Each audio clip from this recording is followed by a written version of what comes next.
Hello friends, welcome to my YouTube channel.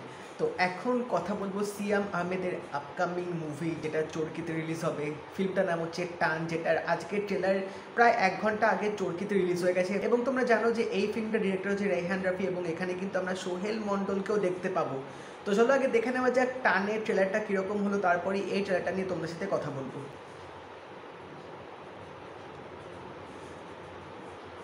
আমি তোমার জন্য সবকিছু ছেড়ে দিছি না।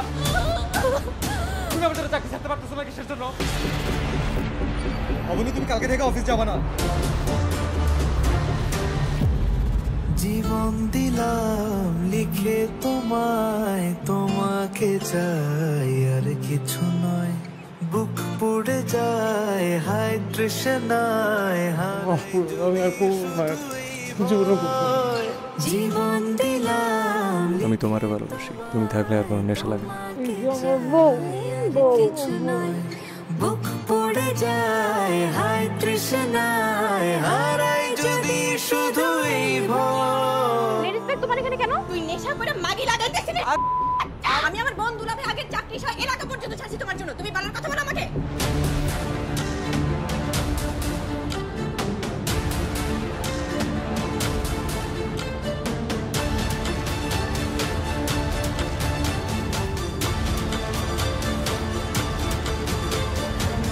তুমি আমার রাইতে অফিসে যাবা না।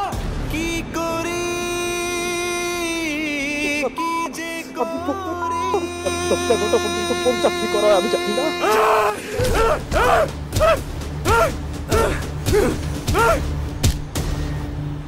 মানে রীতিমতো অস্থির করে দেওয়ার মতো একটা আমি ট্রেলার দেখলাম। এখানে যে গল্পটা দেখেছি এরকম প্লটটা খুবই চেনা, কারণ এরকম তোমরা গল্প আগেও দেখেছো যে এরকম নেশায় আসক্ত একজন প্রেমিক হলে তার রিলেশনশিপে কীরকম প্রবলেম হয়, এবং সে যদি কারোর সাথে প্রেম করে তাদের সম্পর্কে কীরকম টানাপোড়েন ওঠে, এবং সেখানে যদি কোনো থার্ড পার্টি চলে আসে তখন কি হবে আলটিমেটলি।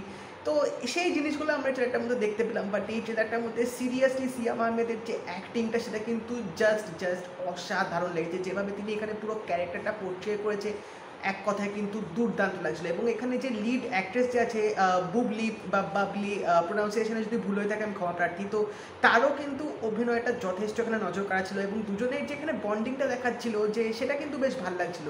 তো এখানে বাবলি যে ক্যারেক্টারটা প্লে করছে, সে তার বয়ফ্রেন্ডকে সঠিক পথে নিয়ে আসার চেষ্টা করছে, নেশাগ্রস্ত থেকে তাকে মুক্তি দেওয়ার চেষ্টা করছে, তাদের একটা সুন্দর তারা জীবনযাপন করছে, বাট হচ্ছে না। তিনি তার বয়ফ্রেন্ড সে নেশামুক্ত থেকে বেরোতে পারছে না। তো সেখানে হয়তো সোহেল মণ্ডলের এন্ট্রি হবে, যার জন্য এবার তাদের মধ্যে হয়তো নতুন সম্পর্ক তৈরি হবে, এবং এটা যখন সিয়াম আহমেদ দেখতে পাবে তো একটা রক্তাক্ত পরিবেশ কিন্তু তৈরি হয়ে যাবে, যেটা ট্রেলারের শুরুতে এবং শেষে কিন্তু দেখালো। এবং এই ট্রেলারে একটা গান যেটা হচ্ছিলো সেটা কিন্তু শুনতে বেশ ভালো লাগছিলো, এবং পুরো ওভারঅল ট্রেলারটার মধ্যে একটা র ফিল কিন্তু পুরোপুরি আমার কাছে লাগছিলো, যেটার জন্য কিন্তু জাস্ট ট্রেলারটা দেখতে অসাধারণ লাগছিল এক কথা। এবং রেহান রাফির কাছ থেকে এবার আমরা একটা ভিন্ন প্রেমের গল্প পেতে চলেছি, যেটা seriously I can't wait anymore, কারণ এরকম কন্টেন্ট কিন্তু আমার বেশ ভালো লাগে দেখতে। এবং এটা 27 তারিখে চরকিতে আসবে, তো দেখা যাক তখন ফিল্মটা কীরকম হয়। বাট ট্রেলারটা দেখেই মনে হচ্ছে একটা অস্থির প্রেমের গল্প কিন্তু আমরা পেতে চলেছি। তো যদি তোমরা টানের ট্রেলারটা দেখে থাকো আমাকে অবশ্যই জানিও তোমাদের কেমন লাগলো,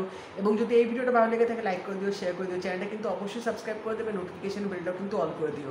তো দেখা হবে পরের ভিডিওতে, বাই।